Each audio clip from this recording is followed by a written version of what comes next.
Nako, eto mga kababayan, mukhang magkakabukuan na at mabubunyag ang mga itinatagong sikreto ni Sara Duterte dahil yung mga bank accounts po na ayaw buksan, baka mayroon pong mga ill-gotten wealth ay mabubuksan na po yan sa impeachment kay Sara Duterte dahil siya po ay iimbitahan mga kababayan ng Committee on Justice ng House of Representatives.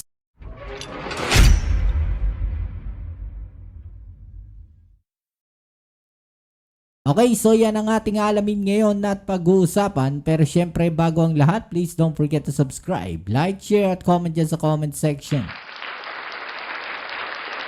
Shoutouts na rin sa mga subscribers natin dyan. Maraming salamat sa inyo. At doon sa mga nag-like nung nakaraang video upload natin, pakilike naman po uli etong video natin. Maraming salamat po at napakarami pong views.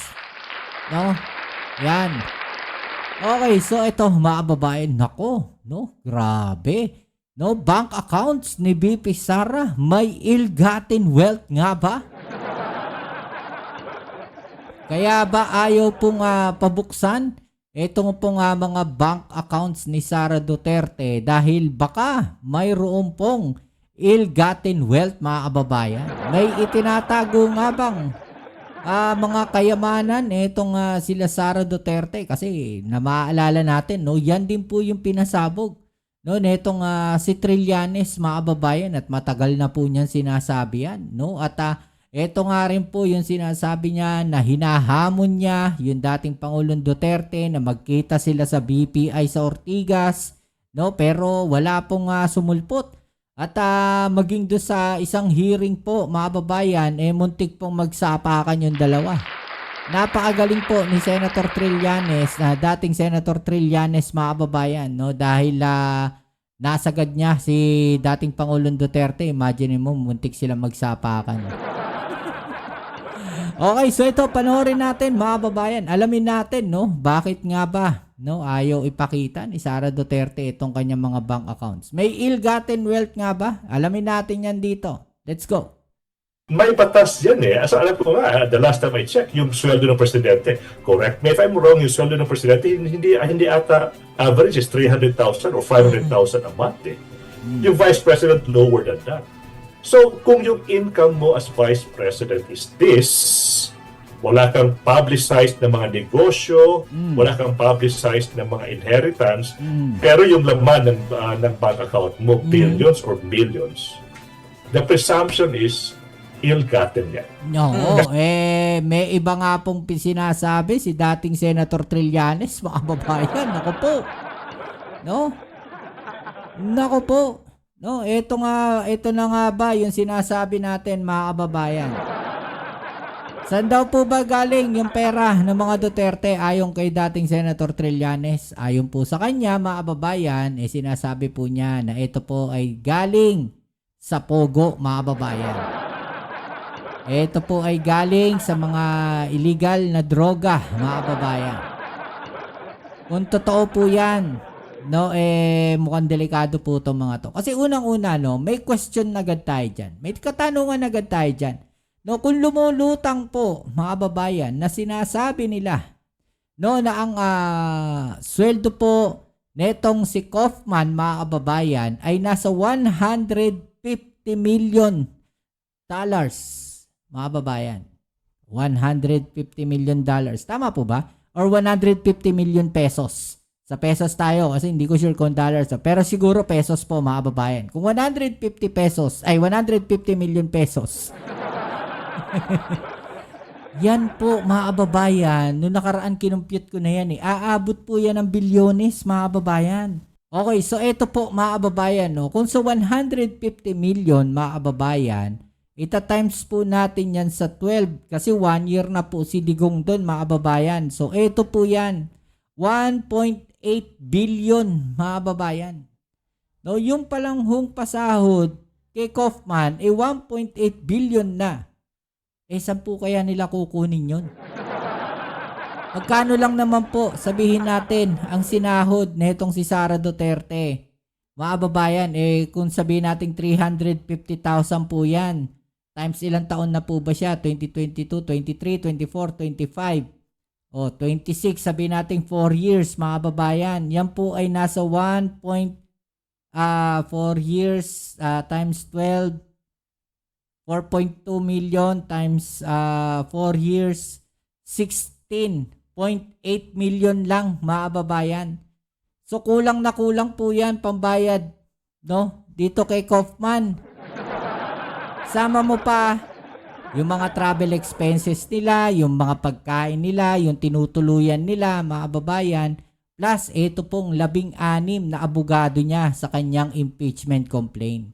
Diyan pa lang magtataka na kayo, saan nanggagaling yung perang ipinambabayad po nila at ginagastos po nila ngayon? Diyan pa lang, no, mapapaisip ka na. Saan nanggagaling yung malaking pera na yan ng mga Duterte na ipinambabayad po doon pa lang sa mga abogado? Diba? So kung susumahin natin, sabihin natin mga nasa 2 bilyon, mga kababayan, ang nagagastos na nila. Saan po kaya nanggagaling yun kung wala silang mga negosyo, no, na ipinapakita? Aba, katakataka po yan, mga kababayan. Sabi nga dito, no, kung wala po silang maipapakitang katunayan na mayroon silang mga negosyo na pwedeng pagkuhanan ng ganong kalaking pera, ay ill-gotten wealth po yan. O, tuloy natin.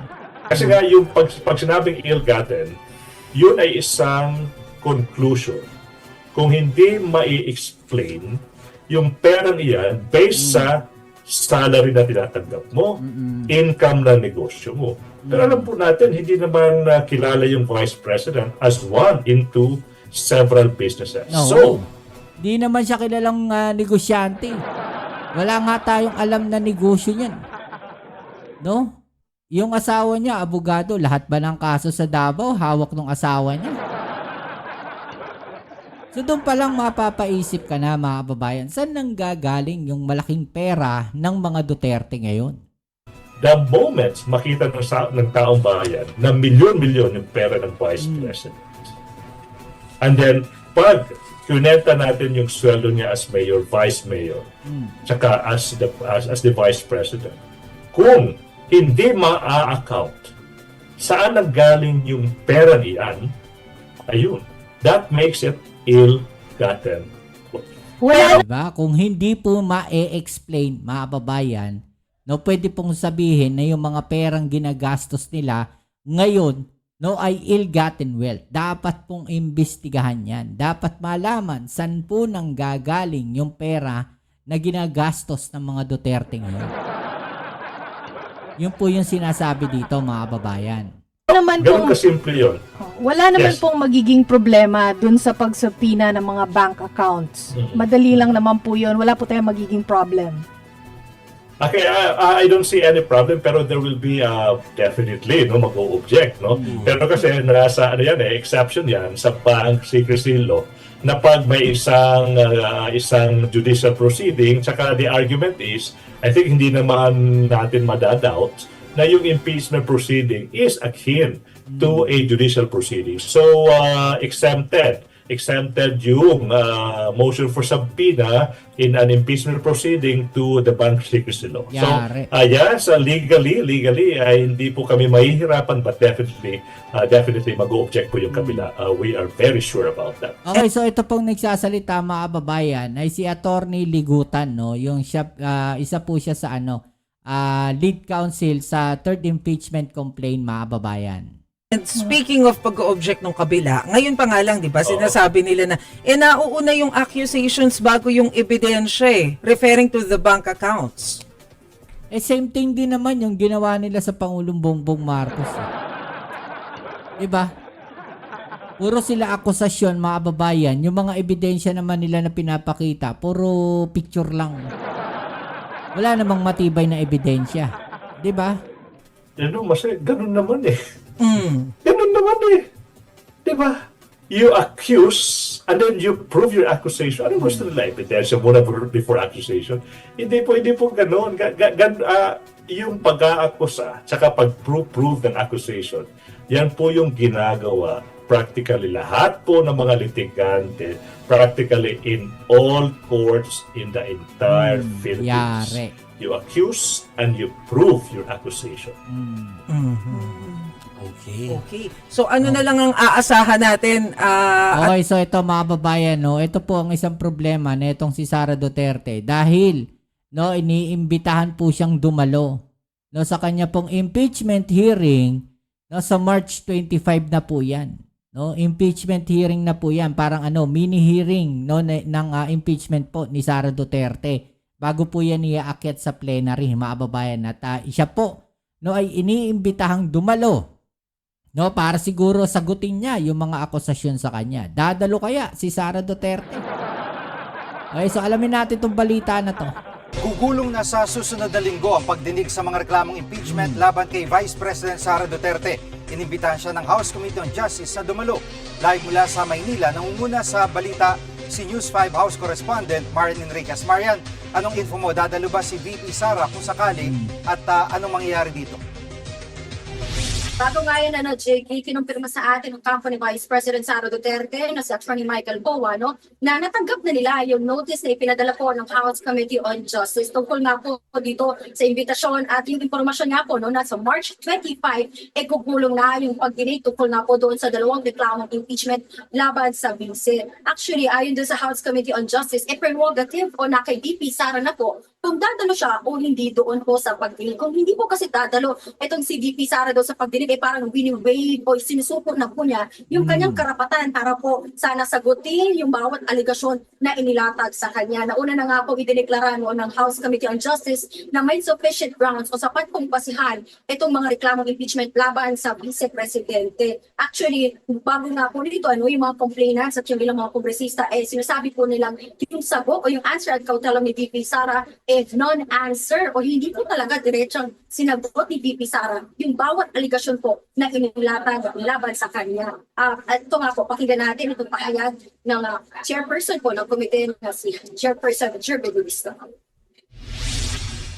So if during the hearing proper, wala pa rin na ilalatag ang mga respondent, the allegations of the complainant remains unchallenged, remains unrebutted, remains standing. There's a possibility really that there will be a declaration of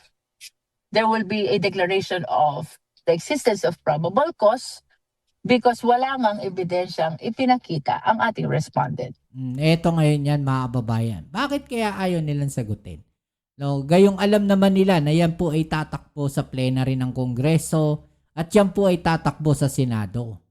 No, ang problema kasi dyan mga kababayan, mukhang mauubos na yung kanilang mga kaalyado sa Senado. Yung matatandaan ninyo mga kababayan, ito pong si Senator Bato de la Rosa ay absent po ng absent. At ito naman pong ICC ay mukhang maglalabas po ng warrant of arrest kay Senator Bongo at Senator Bato de la Rosa. No, so malalagasan na po ng tao ang Duterte Block dyan po sa Senado. No, so kung siguro sa botohan, mukhang tagilid na po sila sa Senado. At base sa mga panayam mo, Marian, ay attend kaya si VP sa pagdinig? Hindi nga ayon po rin sa mga abogado ni VP Sara na si Attorney Michael Boa, hindi pa raw nila napag-uusapan ng vice o pati ng legal team kung dadalo nga o hindi yung vice. Pero ayon nga kay Attorney Boa, pag-aaralan pa raw ng legal team kung makabubuti ba o hindi itong pagdalo ni VP Sara sa pagdinig. At nauna nga, nanindigan din ito si Attorney Boa na wala pong ginawang impeachable offense ang vice. Narito po. Hindi kasi po pwedeng basta sabihin lang nila na walang ginawang impeachable offense. 'Di ba? Kailangan nilang patunayan. Which is ganyan din naman yung ginagawa nila sa Pangulo natin. 'Di ba? Ang dami nilang akusasyon, no? Ang dami nilang sinasabi, pero wala naman silang mapatunayan doon sa mga akusasyon nila. 'Di ba? Yung kanyang pahayag. The complaints themselves do not or fail to state the Nako. ultimate facts that would constitute Ano pa kayang ultimate facts yung kailangan nila? Marami na pong ebidensya yung nilatag. Bakit hindi kaya nila sagutin? impeachable offenses. If we look at the complaints by themselves as well as their attachments, wala naman po talagang ultimate facts na nagsasabi na merong impeachable Nako. offense na nakumit ang ating Vice Presidente. Nako. At sa pagsisimula ng Siyempre, yun lang yung sasabihin ninyo hindi nyo ma-explain nga Hindi nyo nga maribat yung mga ano sa kanya No, yung mga impeachment complaints sa kanya 'Di ba? Puro palusot na lang yung ginagawa ng mga abogado. Ito si POA, 'di ba? Papalusot na lang sila sa tingin ko. Parang yung kasi yung pinakamadaling isasagot nila. impeachment ay anong aasahan natin dito?